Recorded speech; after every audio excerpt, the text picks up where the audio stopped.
Bonjour à tous, on se retrouve pour une nouvelle vidéo sur la chaîne Texama, cette fois-ci pour, oui, finalement, ma vidéo sur mon Sama PC 2021, mon update de mon PC, mon setup PC, qui aura pris pas mal de temps et qui aura demandé aussi pas mal d'efforts. On a eu quelques problèmes pendant le montage en live, je pense qu'il y en a qui avaient suivi. Je me suis attaqué à quelque chose que je n'étais pas préparé. Donc un grand merci à tous ceux qui ont laissé des conseils, un grand merci à tous ceux qui ont fait des tutos. Bon, en réalité, c'est beaucoup de youtubeurs anglais que j'ai regardé. Un grand merci parce que ouais, ça m'a beaucoup aidé. Et comme vous pouvez voir, le PC est fonctionnel, il est juste derrière moi. Il marche tip top, il est génial franchement à utiliser.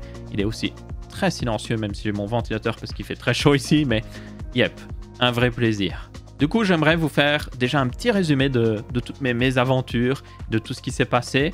Mais d'abord, j'aimerais aussi remercier les marques qui ont fourni des pièces. Cette vidéo n'est pas sponsorisée, mais certaines pièces ont été fournies par les marques. Notamment, vous avez tout ce qui est comme la carte graphique, c'est la RTX 3090 TUF qui a été fournie par Asus. Un grand merci à eux. Ils ont aussi fourni la carte mère qui est la Dark Hero en X570. Une magnifique carte mère, très bonne pour l'overclocking, mais qui, comme vous pouvez voir, a un peu changé. J'en parlerai juste après. Ils ont aussi fourni une alimentation depuis le live, pour ceux qui ont regardé. Ils ont fourni une alimentation Strix blanche qui va plutôt bien avec le boîtier du coup en 850 watts et du coup bah, ça complémente assez bien la config et me permet d'avoir un petit peu plus de capacité au niveau de l'alimentation, donc ça c'est plutôt un gros point positif, surtout avec une carte graphique pareille. Vous avez aussi EK qui a fourni tout ce qui est au niveau water cooling, que ce soit la distro plate à l'avant qui est faite pour ce boîtier qui est magnifique. Vous avez aussi le waterblock GPU, le waterblock de la carte mère qui inclut le CPU, ainsi que tous les raccords. Ça c'est très important, tous ces raccords qui permettent de connecter tous les tubes. Ce sont des tubes rigides aussi d'ailleurs. J'ai quand même trouvé les tubes par moi-même, et aussi les radiateurs viennent de mon ancienne config. Donc comme ça, il y a un petit côté nostalgie, on reprend une ancienne pièce et du coup, de PC en PC, certaines pièces sont transférées comme ça. En quelque sorte, il y a des pièces qui datent du passé. Et aussi, vous avez G-Skill qui a fourni 64 Go de RAM. Donc c'est un kit de 4x16 Go en 3600 MHz CL16 Trident Z Neo. C'est l'un des meilleurs kits pour processeur Ryzen. Franchement, si vous cherchez un bon kit pour Ryzen avec des très bonnes specs qui marchent tip top, Trident Z Neo, j'ai jamais eu de problème avec. Elles marchent nickel, elles sont magnifiques à regarder. Elles marchent aussi au niveau du RGB avec Aura Sync, c'est très important. Donc elles sont géniales, franchement. Pour moi, c'est la meilleure RAM qui existe à l'heure actuelle pour AMD. Donc yep, je ne saurais trop les recommander. un grand merci à eux. Et aussi, une dernière personne que j'aimerais remercier, c'est Axiom Modding. C'est un modeur FR, donc un modeur de PC. Donc il modifie des PC pour les rendre beaucoup plus beaux et complètement épiques même des fois. J'avais déjà feature un de ces mods, notamment sur la chaîne, qui était le mode Doom, pour ceux qui se souviennent. Et aussi, du coup, vous pouvez en voir beaucoup plus sur son Facebook ainsi que sur son Twitter. Je vous mettrai des liens dans la description. Et du coup, il a fait un travail de peinture custom pour la carte mère, afin de la faire coller plus avec ce thème noir et blanc avec des touches de grise. Et comme vous pouvez voir, cette carte mère maintenant, qui était la Dark Hero, maintenant est plus la Light Hero en quelque sorte, c'est un petit peu ça. Même si elle est plus blanche, grise et noire maintenant, donc ça colle assez bien avec le reste qu'on a fait. Et je suis très content du résultat. Un grand merci à toi, Axiom, si tu regardes cette vidéo. Et n'hésitez vraiment pas à aller découvrir ces mods. Et pour les restes des specs non fournis par une marque, je vous rappelle que nous avons un Ryzen 9 5950X, c'est un processeur 16 cœurs. On est avec un boîtier Lianli PC O11 XL blanc. J'avais le noir avant, maintenant c'est la version blanche qui est plutôt classe. Et pour le SSD, c'est un FireCuda 520 en PCI Express 4.0 2 Tera. De Seagate. Et d'ailleurs, c'est eux qui ont même fourni en réalité le SSD, donc un grand merci à eux. Et puis plein d'autres petites pièces comme le Commander Pro, les ventilateurs, c'est des QL120 pour ceux qui se demandent, qui coûtent extrêmement cher, mais ils sont franchement pas mal en réalité au niveau nuisance sonore et RGB surtout. J'utilise aussi des câbles Cable Mod, c'est pour ça que c'est pas des câbles blanches malgré que c'est une alimentation blanche, parce que je trouvais que ça rendait mieux avec des câbles noirs. Du coup, j'aimerais vous faire un petit résumé quand même de toute l'expérience d'avoir construit ce PC. Bon, évidemment, ça reste un PC, donc tout ce qui est montage classique du PC, que ce soit installer le processeur dans la carte mère, installer le SSD, installer la RAM, ça c'est classique, ça n'a pas vraiment changé. Il y a aussi le fait de même monter la carte mère dans le boîtier, c'est assez classique. L'alimentation et tout, rien n'a vraiment changé. Ce qui change vraiment ici au niveau montage, c'est évidemment tout ce qui est water cooling. Donc, tout ce qui est installation de Waterblock, ça j'étais déjà assez habitué. Je l'ai fait même avant le live pour que tout soit déjà préparé. J'ai même recordé un petit peu l'installation du GPU notamment. Et globalement, c'est juste désinstaller l'ancien refroidissement, tout nettoyer, mettre des nouveaux pads thermiques, mettre le nouveau Waterblock, visser tout ça, et puis vous êtes bon. Pour le processeur en temps normal, au niveau water cooling, c'est très simple aussi parce que c'est comme installer n'importe quel refroidissement, sauf que comme le Waterblock n'a pas encore les tubes connectés, genre vous pouvez l'installer au tout début sur la carte mère et puis juste pas vous en préoccuper. Sauf qu'ici, évidemment, on a un monobloc. Les monoblocs incluent aussi du refroidissement pour la carte mère et notamment ici, les tâches d'alimentation. Donc là, c'était un petit peu plus compliqué parce qu'il fallait enlever l'ancien refroidissement que Axiom Modding avait peint aussi mais que je n'ai pas utilisé finalement, donc désolé Axiom. Mais du coup enlever l'ancien refroidissement tout comme la carte graphique, mettre des nouveaux pads et puis juste mettre de la pâte thermique sur le processeur, installer tout, visser depuis l'arrière et puis c'est bon. Au final c'était relativement simple, j'avais pas trop d'images par contre de ce montage là, mais c'était relativement simple. C'était comme au final mettre un Waterblock sur une carte graphique, mais en plus simple même je dirais. Et puis quand tout ça a été assemblé, j'ai justement pu passer au vrai montage que vous avez dû voir en live.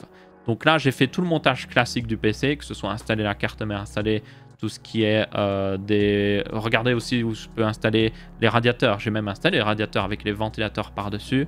Tout ça on a fait en live, c'était assez classique. Et puis après, on est arrivé à l'étape qui a posé problème. Les tubes. Donc là, j'utilise des tubes rigides. Donc, c'est des tubes qui ne peuvent pas se plier. Jusqu'à maintenant, sur toutes mes configs watercoolées, j'utilisais des tubes non rigides qui sont beaucoup plus faciles à travailler avec. Franchement, c'est le jour et la nuit.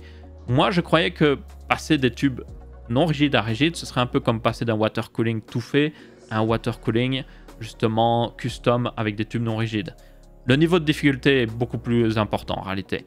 La grosse différence, c'est qu'avec les tubes non rigides, vous pouvez juste couper. Tant que vous coupez à peu près droit, que vous mettez correctement sur les raccords et que vous serrez correctement, c'est bon, ça marchera. Si le tube est un petit peu trop long, il y a un petit peu de mou, c'est pas grave. Avec les tubes rigides, c'est plus compliqué. Surtout que là, en plus, je me suis dit, hey, je vais utiliser des tubes en acrylique. Donc les tubes en acrylique, il me semble que c'est du plexiglas techniquement. Je sais plus le vrai nom en français, mais c'est un plastique qui se griffe moins que d'autres plastiques, mais qui a des propriétés un peu comme le verre en fait. Notamment le fait qu'il peut se casser et même se fissurer comme le verre. C'est ce qui est utilisé pour toutes les plaques transparentes des Waterblock d'ailleurs. Donc même la plaque de distribution elle utilise le même plastique, basiquement. Donc ces tubes-là sont plus difficiles à travailler parce que c'est plus compliqué à couper. Et aussi, ils sont genre plus résistants, donc c'est plus difficile aussi de les mettre en place parce que, par exemple, des tubes rigides qui utilisent un autre plastique, que celui que beaucoup de gens utilisent, c'est les PTG, je crois. Ceux-là, ils ont un peu de... Ils se plient un petit peu. Genre, vous pouvez vous permettre de faire des choses avec quand même. Et ceux-là, ils sont beaucoup plus faciles à travailler avec. Mais évidemment, j'ai choisi les plus difficiles. Pourquoi? Parce que déjà, ils donnent un meilleur look, parce qu'ils se griffent moins vite. Et aussi parce qu'ils ont une meilleure durabilité. Ils résistent mieux aux changements de chaleur, notamment. Et ça, c'est un truc que j'avais peur avec une RTX 3090 et un 5950X. Je vous rappelle, dans ce PC, je l'ai acheté moi-même, d'ailleurs, je tiens à le préciser. Ça aurait été beaucoup trop chaud, en fait. Et les tubes en PTG, avec beaucoup de chaleur, peuvent se déformer. Et ça, j'avais peur. Donc, j'ai pris les tubes en acrylique. Et évidemment, ça a posé pas mal de problèmes au niveau du fait de les couper correctement et tout. Donc, j'ai regardé beaucoup de tutos. J'ai aussi utilisé beaucoup de vos conseils. Un grand merci à ceux qui en ont laissé. Et du coup, j'ai trouvé les bonnes manières de le faire. Déjà, première chose, mesurer plusieurs fois et couper une seule fois. Ça, c'est très important. Donc, j'ai tout mesuré. J'ai utilisé un kit qui utilise des sortes de lattes que vous pouvez slider l'une sur l'autre. Et comme ça, vous pouvez vraiment les mettre exactement de la longueur entre deux raccords. Donc, j'ai pris exactement les mesures. J'ai regardé aussi parce que les tubes rentrent dans les raccords. Donc, j'ai regardé la quantité de tubes qui rentrent dans le raccord. Donc, c'était à peu près, il me semble, 8 mm, un truc dans le genre. Donc, j'ai tenu compte de ça aussi, plus la longueur des tubes. Donc, j'ai tout mesuré. Et pour couper, franchement, le mieux, ce qui a marché le mieux, c'était d'utiliser une grosse disqueuse. Donc là, j'ai demandé à mon frère qui l'a opéré. Et en gros, on coupait très lentement parce que le plastique peut se casser facilement. Donc, couper juste très lentement dans le tube et juste la couper parfaite. Parfaitement droit et tout. Et après, j'ai fini avec des sortes d'embouts que vous pouvez mettre sur une visseuse de chez Primo Chill. Et d'ailleurs, pour ceux qui ont regardé le live, ils se souviennent, bizarrement, ces embouts de Primo Chill utilisaient un roulement à l'intérieur qui était plus petit que le diamètre intérieur de mes tubes, alors que c'est censé être le même. Donc ça, j'ai pas trop compris. Donc j'ai racheté des roulements sur un site. Je ne savais même pas que ça existait, mais ça existe. Il y a un site, c'était roulement.fr ou un truc dans le genre. Ils ont que des roulements. C'est que des trucs comme vous avez au centre d'un fidget spinner. Ils ont que ça, en fait. Et j'en ai trouvé exactement de la taille qu'il fallait. Et honnêtement, ça marchait beaucoup mieux. Genre, la visseuse était parfaitement en place. No problemo. Et du coup, là, j'ai pu faire une finition parfaite pour tous les tubes. Un truc aussi qui a été très pratique, je prends un tube ici pour l'illustrer un petit peu, c'est que quand vous faites passer de la lumière dans un tube comme ça fait un peu comme la fibre optique. Vous voyez, le bout du tube est lumineux. Et ça, c'est très pratique parce que quand j'ai installé tous les tubes, ça m'a permis de voir... vu que les tubes sont transparents, j'ai pu voir où est-ce qu'ils étaient dans le raccord. Et dans le raccord, pour ceux qui ne savent pas, il y a plusieurs joints. Donc, notamment Ikea utilise ici 2 joints. Donc, vous avez un joint intérieur au raccord qui fait contact avec le tube et qui empêche l'eau de passer, littéralement. Et puis, vous avez un deuxième joint qui est, lui, dans le collier du raccord et qui se visse par-dessus pour bien maintenir le tube en place. Et c'est une deuxième barrière. Normalement, vous n'en avez pas besoin. C'est vraiment en backup au cas où. Mais grâce au fait que je pouvais passer de la lumière dans les tubes, j'ai pu voir parfaitement où étaient les tubes en fait dans le raccord. Donc ça me permettait de voir que il était bien inséré jusqu'au bout parce que je voyais le joint littéralement et puis un peu plus loin, je voyais le tube qui continuait et puis je voyais le rond de lumière en fait. Très pratique. Donc ça, pour ceux qui ont besoin d'une astuce pour ça, je vous le dis, c'est très pratique de juste mettre de la lumière dans le tube et regarder où est-ce qu'il est par rapport au raccord. Maintenant, un problème aussi que j'ai eu, c'est que, comme j'ai dit, c'est des tubes rigides, donc ils sont compliqués à plier. Donc, à certains endroits, ça pouvait poser problème. À d'autres, ça allait. Par exemple, le radiateur du haut, l'avantage, c'est que le radiateur du haut, je pouvais le faire glisser. Donc, je pouvais dévisser un petit peu les vis au-dessus et le faire glisser. Donc, j'ai pu le glisser en dehors du chemin, mettre mon tube dans un côté et puis juste le faire reglisser par-dessus le tube. No problemo. Pour tout ce qui est GPU et CPU, je vais d'ailleurs parler un petit peu du loop order après, pourquoi j'ai fait certains choix au niveau des tubes. Mais là, ça allait parce qu'on a des angles à 90 degrés. Quand vous avez un angle à 90 degrés, vous pouvez le mettre d'un côté dans... justement, c'est comme ça. Hein. Vous pouvez le mettre, par exemple, comme ça dans un raccord, puis juste, hop, tourner le tube et puis le remettre dans l'autre raccord. Très pratique, ça marche hyper bien. Là où j'ai eu un peu plus difficile, c'est le radiateur du bas. Lui... il peut pas bouger. On peut pas le faire slider. Il est en place comme ça, bouge pas. Et du coup, j'ai dû être un peu plus créatif, dirons-nous. Donc, ce que j'ai fait, en fait, c'est que j'ai prémonté le tube sur son raccord avec l'angle à 90 degrés. J'ai prémonté, puis j'ai mis le tube dans le raccord qui était sur la plaque de distribution. Et puis après, j'ai littéralement vissé le raccord à 90 degrés dans le radiateur. Et j'ai revissé aussi avec une pince exprès. Il y a des petites traces sur le raccord, on peut le voir d'ailleurs, mais j'ai revissé exprès avec une pince pour être sûr que l'angle à 90 degrés soit parfaitement vissé dans le radiateur. J'ai pas mis trop de force aussi, je tiens à le préciser. Juste la force que j'aurais mis normalement avec ma main si j'avais pu le visser dans un endroit où j'avais la place de le faire, en quelque sorte. Et du coup, ben, tip top nickel. J'ai mis tous les tubes. Après avoir, donc je les ai mesurés, coupés, tout ça. J'ai dû refaire au final un seul tube qui a posé vraiment un problème. Tous les autres étaient nickel.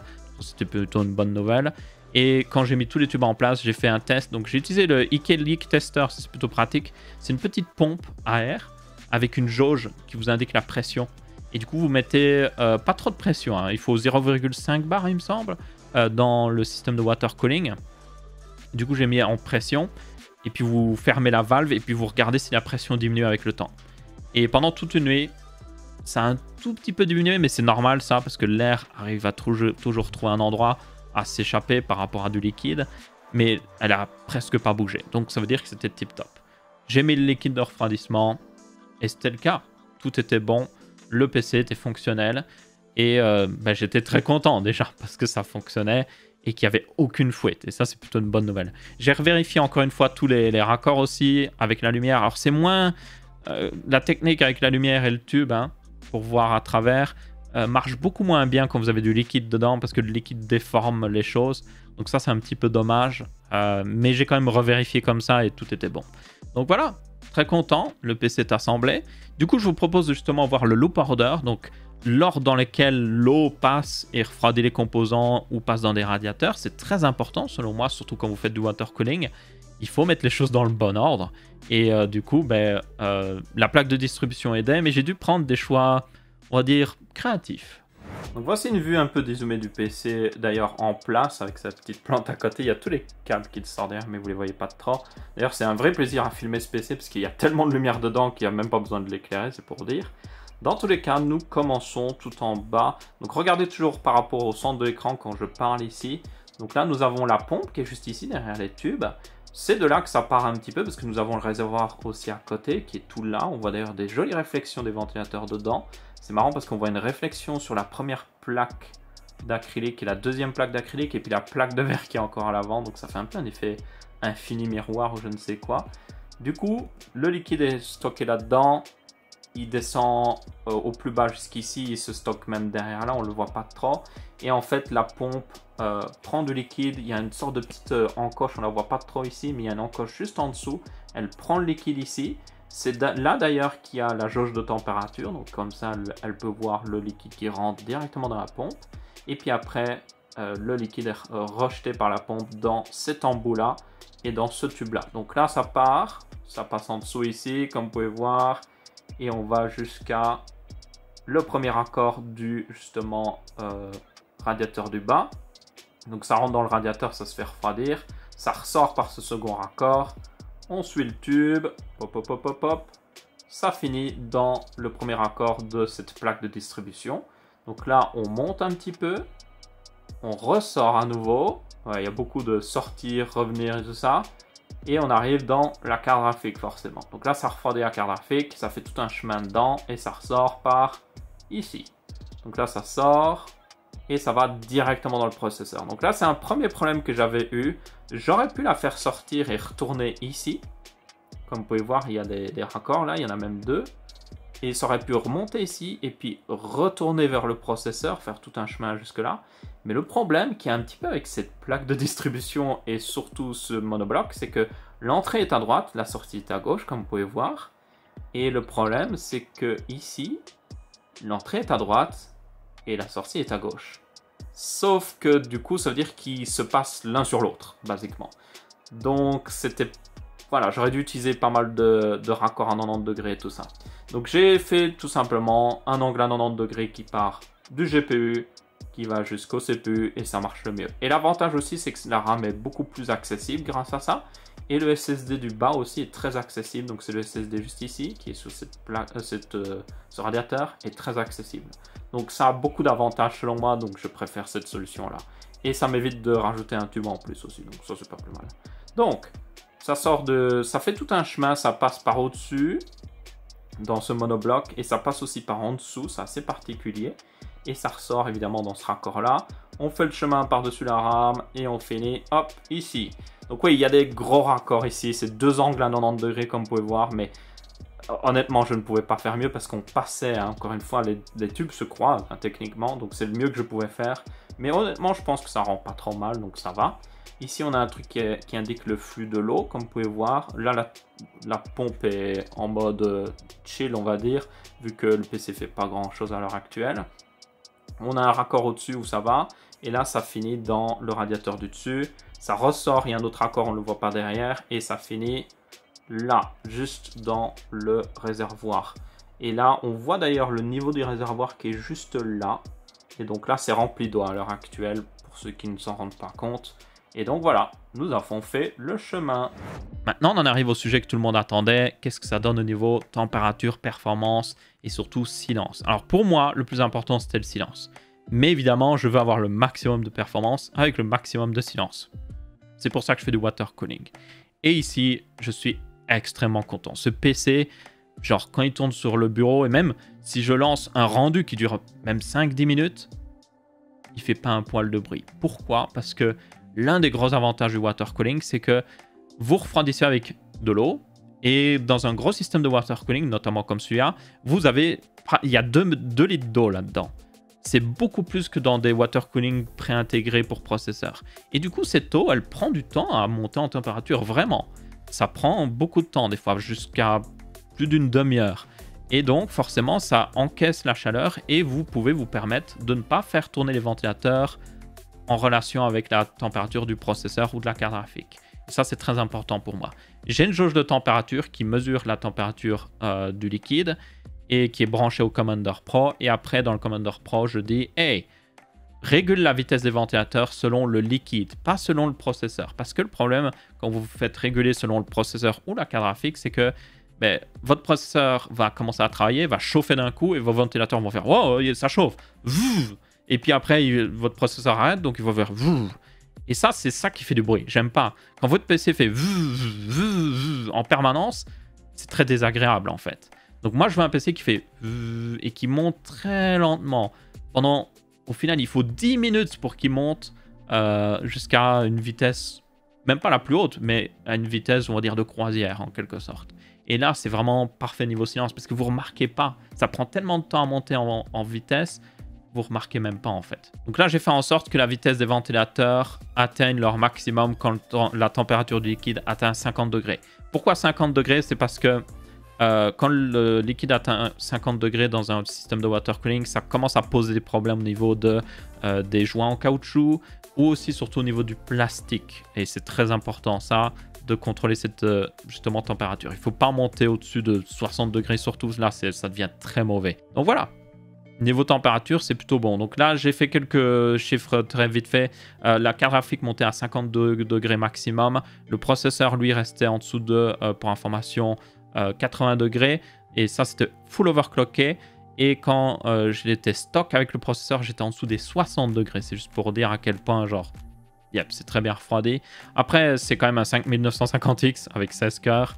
Les monoblocs aussi sont un petit peu moins efficaces que les vrais blocs CPU, il faut le préciser.